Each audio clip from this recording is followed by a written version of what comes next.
केंद्र की मोदी सरकार अधिवक्ता अधिनियम 1961 में संशोधन कर नया कानून लाने की तैयारी कर रही है।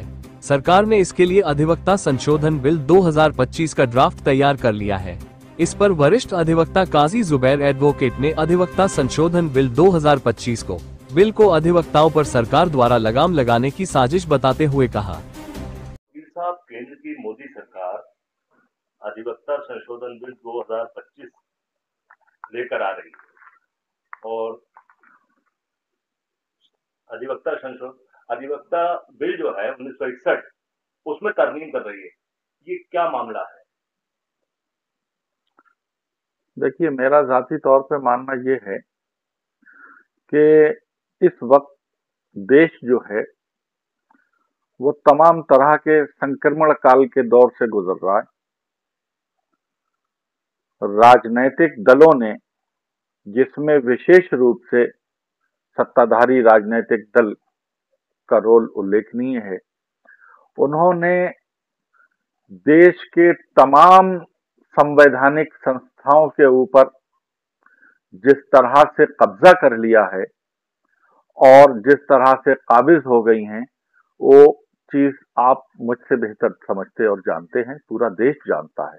ये अलग बात है कि कोई अपनी जबान ना खोले, लेकिन देश समझ रहा है इस चीज को। इसके बाद आज की तारीख में सिर्फ एक ही चीज बची है जो तानाशाही और लोकशाही के बीच में एक रोड़ा है, और वो रोड़ा जो है वो हमारा अधिवक्ता समाज है। अधिवक्ताओं का वो समुदाय है जो गरीबों के लिए, दबे कुचले, शोषितों और वंचितों के लिए न्याय की लड़ाई विभिन्न स्तरों पर विभिन्न अदालतों में लड़ता है।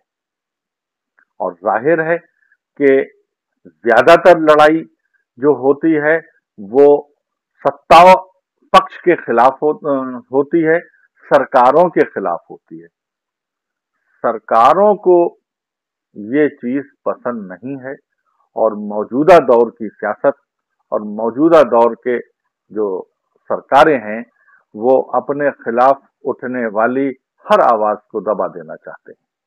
वकील साहब, धारा 35 है जी, इससे तो वकीलों की जो आवाज उठाते हैं सरकार के खिलाफ या जुडिशरी के खिलाफ, जो कोई गलत फैसले होते हैं उसके खिलाफ उठाते हैं, और अगर ये धारा लागू हो जाएगी तो फिर वो ना तो आंदोलन कर सकेंगे ना किसी कार्य बहिष्कार की घोषणा कर सकेंगे।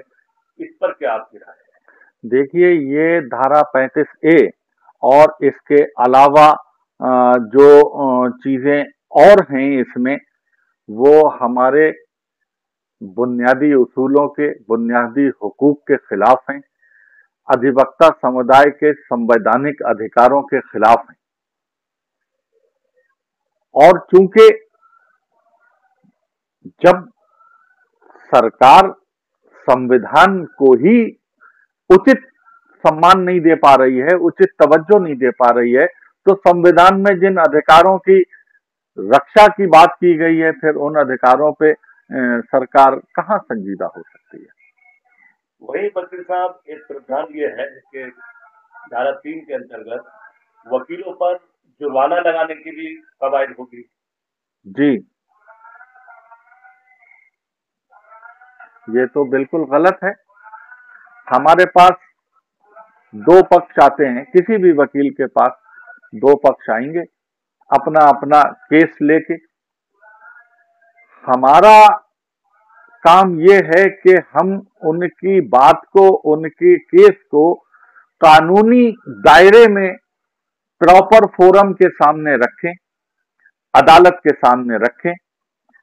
अदालत किसी एक पक्ष के हक में फैसला देगी, एक आदमी मुकदमा जीतेगा, दूसरा मुकदमा हारेगा। तो इसका मतलब ये नहीं है कि वकील की कॉम्पिटेंसी में कोई कमी है, न्यायिक प्रक्रिया में या कोई कमी है। तो हारने वाले के खिलाफ अगर किसी तरह का कोई मामला सरकार बनाएगी तो फिर तो जो है ये institution of justice he demolish हो जाएगा। कोई वकील फिर हार के डर से मुकदमा ही नहीं करना पसंद करेगा, फिर तो पूरा सिस्टम खत्म हो जाएगा। अगर ये अमेंडमेंट बिल लागू हो जाता है तो वकीलों की न्याय प्रक्रिया में भूमिका क्या रहेगी? वकीलों की न्याय प्रक्रिया में भूमिका बहुत सीमित और संकुचित हो जाएगी, और वकील अपने क्लाइंट को या पीड़ित पक्ष को न्याय दिलाने में मुश्किल महसूस करेगा। अगर सरकार ये बिल जबरन लागू करना चाहेगी तब वकीलों का क्या कदम होगा? देखिए, इस बारे में तो जो हमारी संस्थाएं हैं, डिस्ट्रिक्ट लेवल से लेके राष्ट्रीय लेवल तक, और उसके जो जिम्मेदारान हैं वही लोग निर्णय लेंगे कि भविष्य में अधिवक्ता इस तानाशाही से और इस तरह की चीजों से किस तरह से निपटेगा और क्या रणनीति अपनाएगा। और हम सब लोग अपनी उन संस्थाओं के द्वारा लिए गए निर्णयों का समर्थन करेंगे, और जिस तरह से भी वो आंदोलन की रणनीति बनाएंगे हम उस आंदोलन में शामिल होंगे। वकील सरकार की नजर में एक स्वतंत्र रूप से कार्य करते हैं, तमाम संस्थाओं पर सरकार का अपना कब्जा है, लेकिन जुडिशरी भी इससे बची नहीं है। अब वकीलों पर जो है दबाव बनाकर इस अध्यादेश के जरिए, इस कानून के जरिए अंकुश लगाना चाहती है। क्या सरकार अपने मकसद में कामयाब हो जाएगी? देखिए, कामयाब तो नहीं होना चाहिए, और अगर सरकार किसी भी वजह से जो गैर उसूली तरीके अपनाए जा रहे हैं आजकल के दौर में अपने मकसद को पाने के लिए, उस तरह से अगर किसी तरह से ये सरकार इस विधेयक को लागू करने में और पास कराने में कामयाब हो जाती है तो वो इस देश के इंस्टीट्यूशन ऑफ जस्टिस के लिए एक बहुत ही दुखद घटना होगी और एक काला अध्याय होगा। क्या इस बिल को पास होने में अपोजिशन से आप किस तरह की उम्मीद करते हैं? अपोजिशन को हमारा साथ देना चाहिए, क्योंकि जब कोई विपक्ष में होता है तो सबसे ज्यादा कानूनी लड़ाई सरकार के खिलाफ उसी को लड़ना पड़ती है।